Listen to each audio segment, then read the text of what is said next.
Sir আমি সাকিবরে খুন করি নাই, সত্যি বলতেছি আমি এই ব্যাপারে কিচ্ছুই জানি না। তুমি খুন করো নাই, তাইলে যে মরছে তার ফোন থেকে শেষ কলটা তোমার নাম্বারে গেল কেন?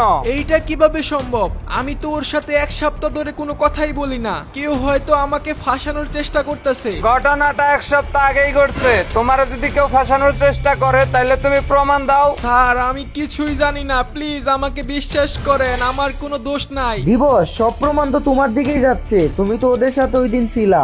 আমি আমি জানি না এটা কিভাবে হলো, এখানে আমার কোনো দোষই ছিল না। তাহলে কে জানে, সবকিছু খুইলা বেলো, নাইলে কিন্তু বিপদে পড়ে যাইবা। স্যার আসলে আমার মনটা খুব খারাপ। কয়দিন ধরে আমার ভিডিও যারা দেখে তারা একদমই সাবস্ক্রাইব করতেছে না। মন খারাপের কারণে ওই দিন আমি সাকিবরে কল দিই এবং বিকালে একসাথে বের হই। আমরা একসাথে মোবাইলে ফ্রি ফায়ার খেলতেছিলাম, কিন্তু হঠাৎ কি থাইমা গেলা কেন? হঠাৎ গেমের মধ্যে আমি একটা এয়ারড্রপ নামাই আর সেটার উপর চাপা খেয়ে সাকিব মরে যায়। স্যার বলেন এটা কি আমার দোষ?